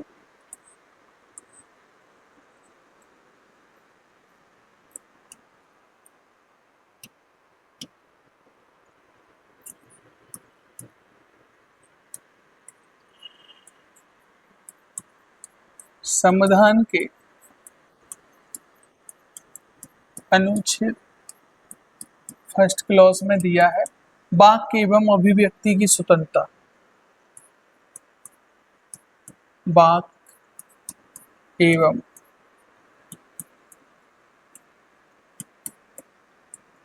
अभिव्यक्ति की स्वतंत्रता, ठीक है, वाक एवं अभिव्यक्ति की स्वतंत्रता, इसी के अंदर आएगा क्या, यानी सूचना, क्या है, सूचना प्राप्त करने का अधिकार।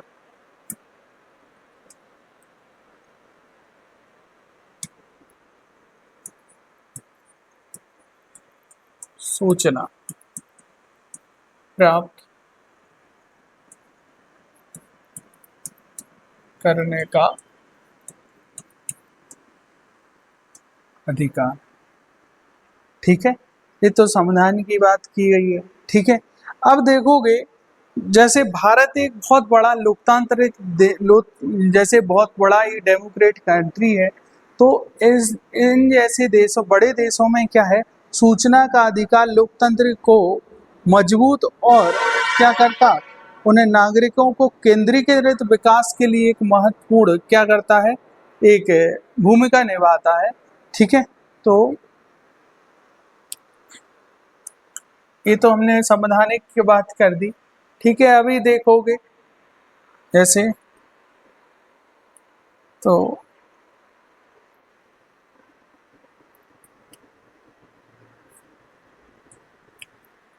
अगली चीज देखना वो है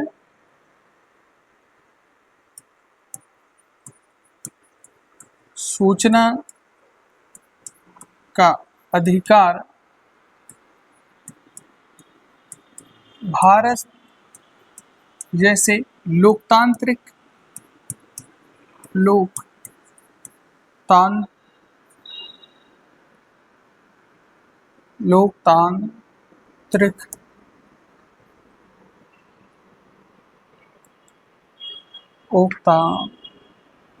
लोकतांत्रिक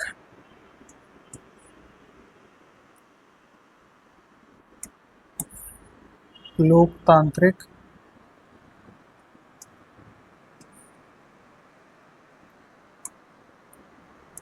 लोकतांत्रिक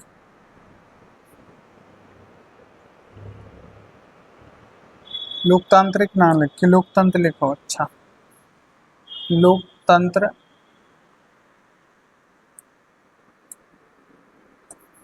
लोकतंत्र को मजबूत, लोकतंत्र को मजबूत और और और और उन्हें नागरिक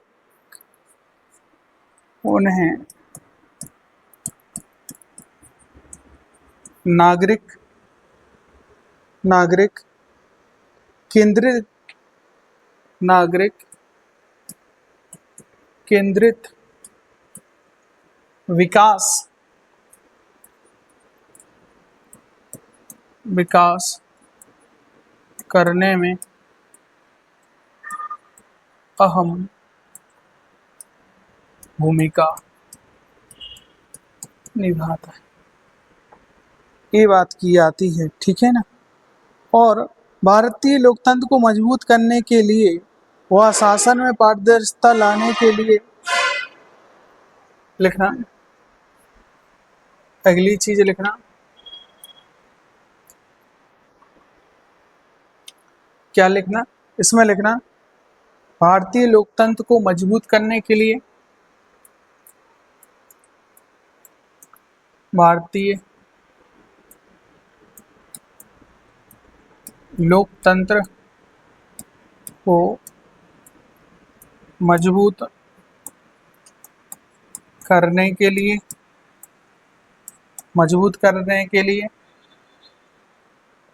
तथा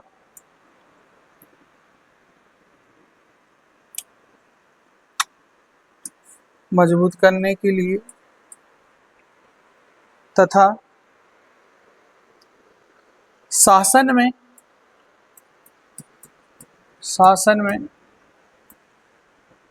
क्या पारदर्शिता शासन में पारदर्शिता लाने के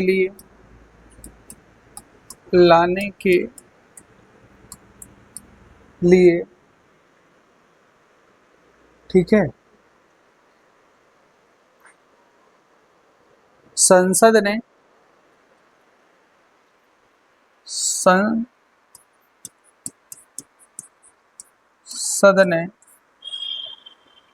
सूचना अधिकार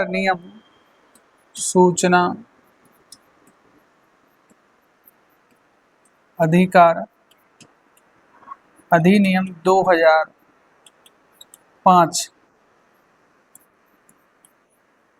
पारित किया। इससे क्वेश्चन बन सकता है, क्योंकि अभी इसके कितने हो जाएंगे जून में, यानी ये जून में लागू हुआ, जून 2005 में क्या हुआ था, ये लागू हुआ था। तो जून 2025 में इसके कितने 20 वर्ष पूरे हो रहे हैं, इसलिए यहाँ से क्वेश्चन भी बन सकता है, ठीक है।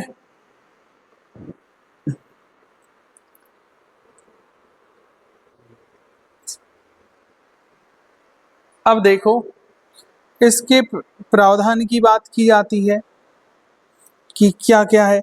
अब देखोगे बहुत सारे जितने भी आप डिजिटल पोर्टल पाओगे तो वहाँ पे आरटीआई का ऑप्शन दिया रहता है।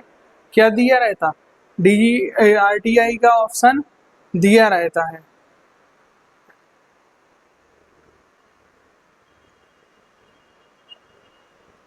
यार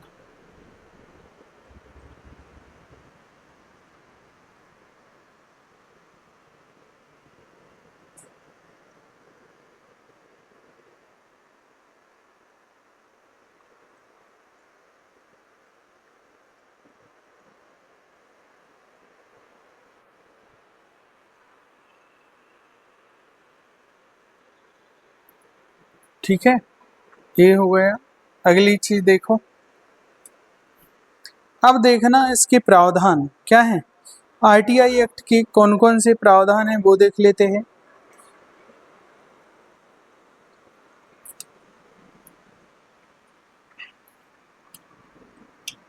लिखना आरटीआई के प्रावधान। पहला प्रावधान ये है कि एक व्यक्ति द्वारा कोई जानकारी मांगी जा रही है, क्या एक व्यक्ति द्वारा कोई जानकारी मांगी जा रही है तो वो कितने दिन में, 30 दिन में, 30 दिन में नागरिक द्वारा मांगी गई जानकारी उपलब्ध कराना। लिखना 30 दिन में नागरिक द्वारा मांगी गई जानकारी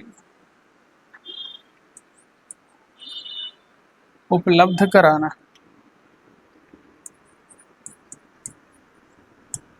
उपलब्ध कराना, ठीक है। और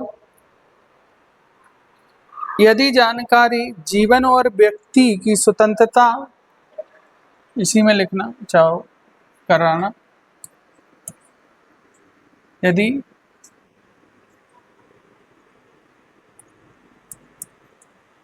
जानकारी व्यक्ति के जीवन व व्यक्तिगत स्वतंत्रता से संबंधित है, जीवन व व्यक्तिगत स्वतंत्रता से संबंधित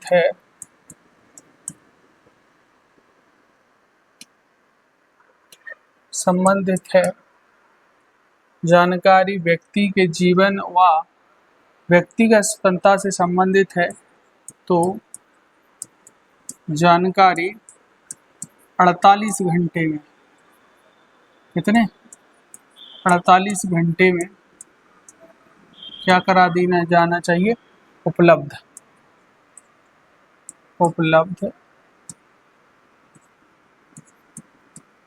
कराना। ये हो गया।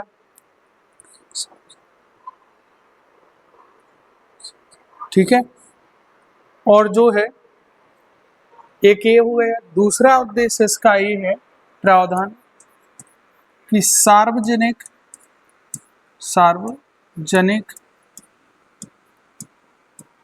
प्राधिकरणों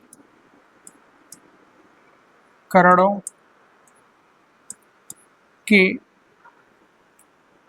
सर्वाधिक प्राधिकरणों के दस्तावेजों को कंप्यूटर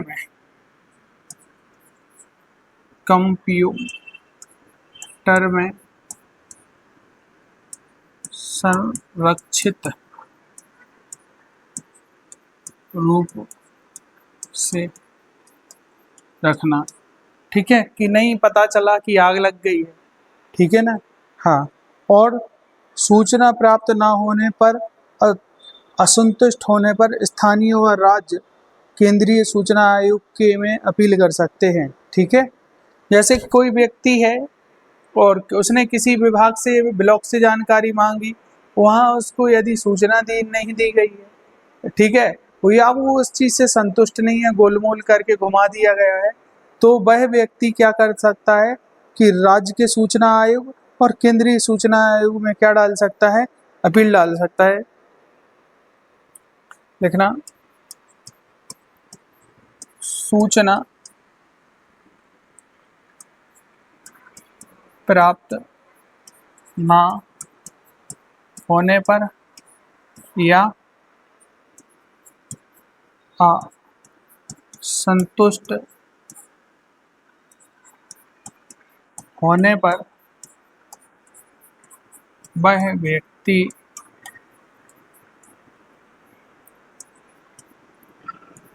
राज्य व केंद्रीय सूचना आयोग में, केंद्रीय सूचना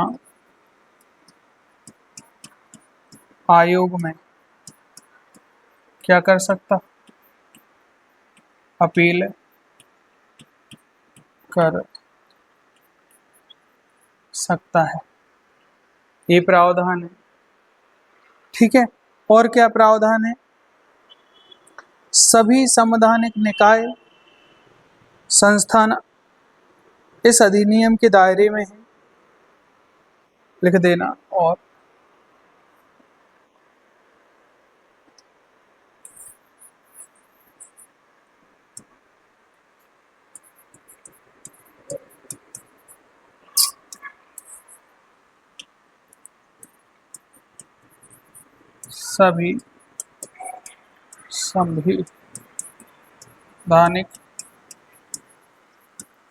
सभी संवैधानिक निकाय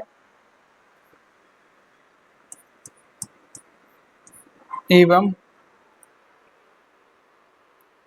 संवैधानिक निकाय एवं संस्थाएं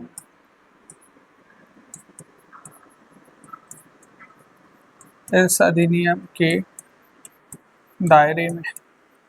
जुडिशरी को काफ़ी हद तक बाहर रखा गया कि आप किस चीज़ पर, कुछ जैसे डिफेंस की कुछ चीज़ें हैं उनको जो सीक्रेट, जैसे कुछ जो अन्वेषण एजेंसियां हैं उनसे आप जानकारी नहीं ले सकते हो कि कौन से मिशन पर कौन सा काम हो रहा है। पता चला कि ये जानकारी लेके आपने पाकिस्तान को भेज दी, तो वो ऐसी चीज़ें नहीं दी जाती हैं। जैसे कैग हो गया, इलेक्शन कमीशन ऑफ इंडिया हो गया। हाँ ठीक है, लिख देना कैग, जैसे में लिख देना।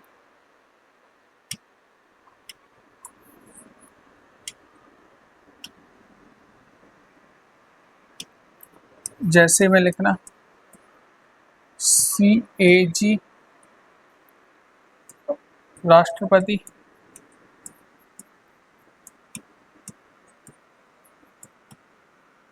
प्रधानमंत्री, संसद,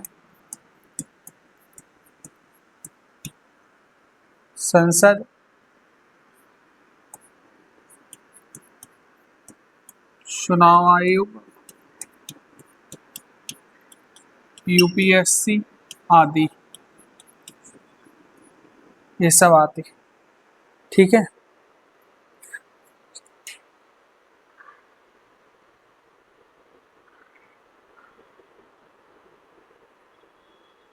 और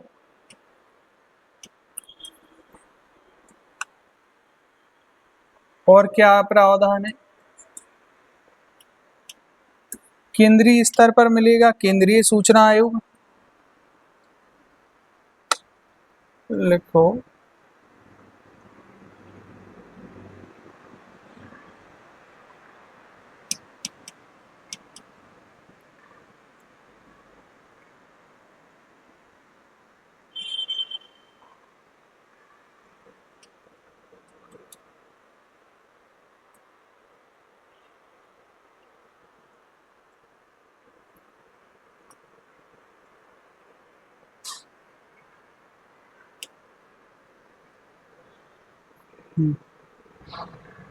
देखोगे तो हम बता रहे थे, क्या बता रहे थे, देखोगे तो आयोग मिलेंगे, इसमें लिखना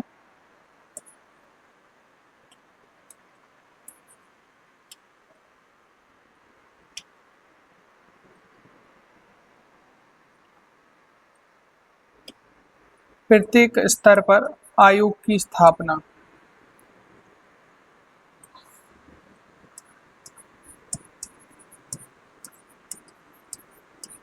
स्तर पर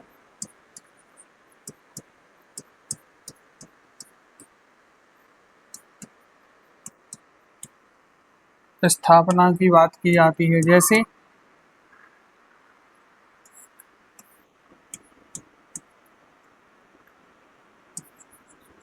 यूनियन लेवल पर क्या मिलेगा,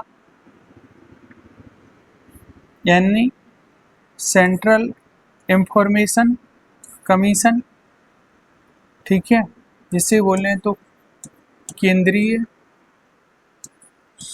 सूचना आयोग और राज्य स्टेट लेवल पर जैसे बोले स्टेट इंफॉर्मेशन कमीशन, राज्य सूचना आयोग की स्थापना की बात की जाती है, जिससे ये चीज हो गई। इसके बाद देखोगे तो इसके द्वारा क्या सुनिश्चित की जाती है, इसके बाद सुनिश्चित की यानी ये जो है ना केवल यहाँ लागू नहीं होगा, पूरे देश में लागू होगा। क्या होगा? पूरे देश में लागू होगा। ठीक है, क्या होगा? ये जो संपूर्ण देश में लागू होगा, ये बात की जाती है। और क्या बात की जाती है? भारत की एकता, अखंडता, नागरिकों हित आदियों, लिखना, भारत की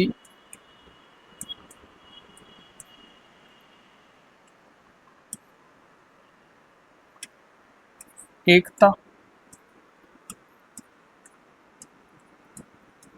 अखंडता, संप्रभुता,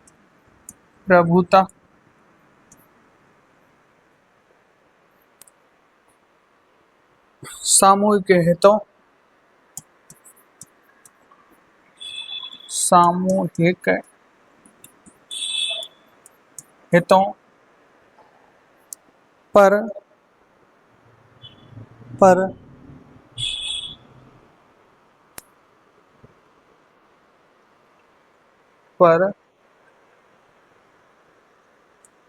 सामूहिक हितों पर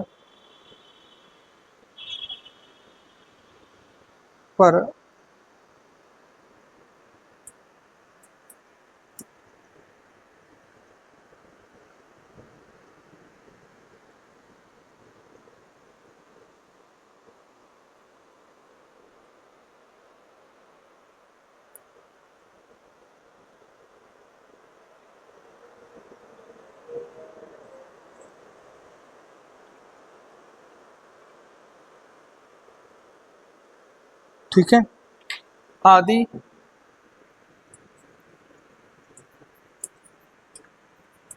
सूचना संबंधी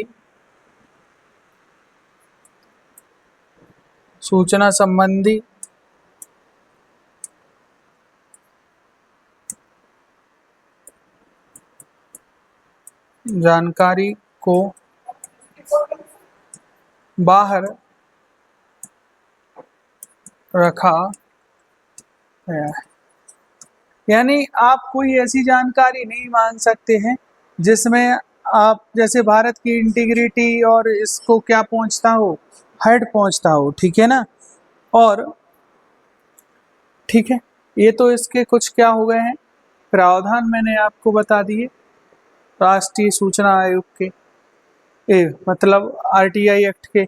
इसके उद्देश्य क्या हैं? जो सिटीजन चार्टर के उद्देश्य हैं वो ही इसके उद्देश्य हैं। तो लिखना,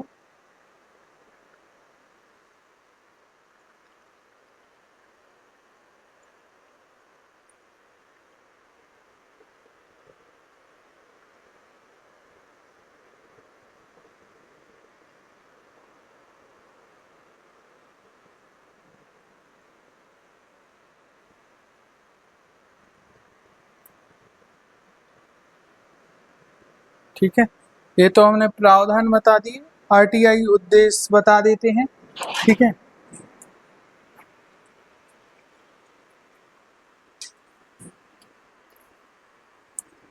आरटीआई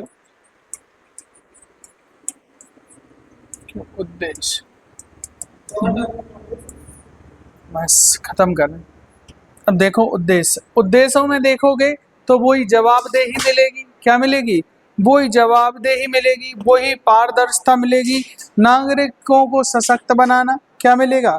नागरिकों को सशक्त बनाना, जैसे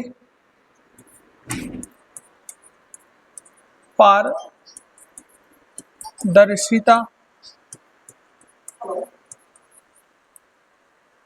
और उत्तरदायित्व। उत्तरदायित्व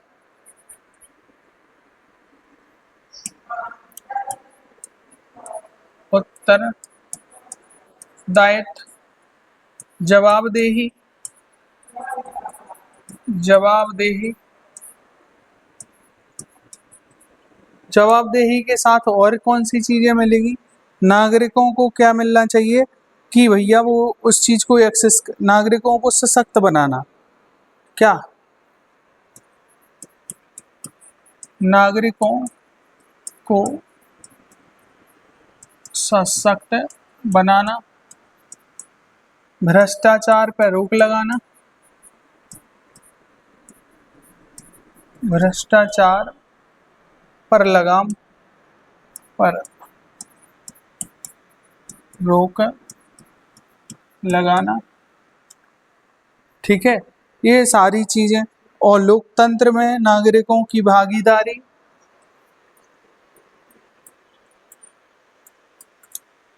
लोकतंत्र में, लोकतंत्र में नागरिकों की क्या भागीदारी, भागीदारी। और कौन कौन सी चीजें हो सकती? लोकतंत्र में भागीदारी की बात की जा रही है, और क्या हो सकता? यानी नागरिकों में जागरूकता, नागरिकता, नागरिकों में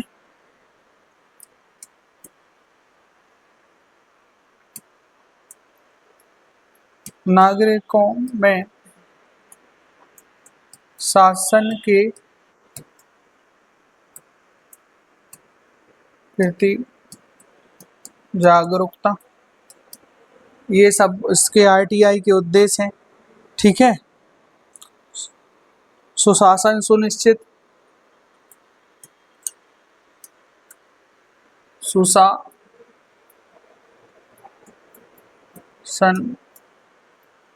सुनिश्चित करना, ये तो इसके उद्देश्य हो गए। अब देखोगे तो बात की जाती है कि अभी तक इसकी एकम्प्लिशमेंट क्या है, उपलब्धियां। बहुत सारी उपलब्धियां हैं।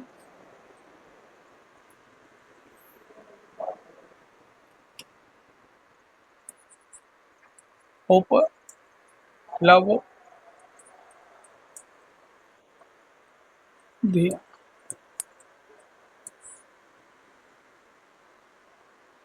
उपलब्धियां जैसे 2G घोटाला। क्या हो गया? 2G 2G घोटाला हो गया। ठीक है, और इसके बाद 2010 के कॉमनवेल्थ घोटाला, 2010 का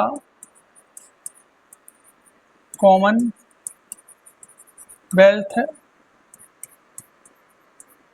घोटाला। जितने जितने ये घोटाले घोटाले है ना, ये इसकी क्या है? चारा घोटाला हो गया, 1992 का वो हो गया, दुनिया भर के। अब देखोगे इसमें संशोधन ये लिख देना।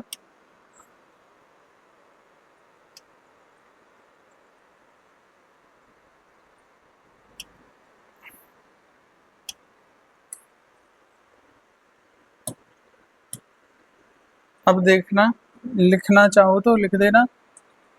इसमें आया था क्या? आरटीआई एक्ट अमेंडमेंट, सूचना अधिकार संशोधन अधिनियम, सूचना अधिकार संशोधन अधिनियम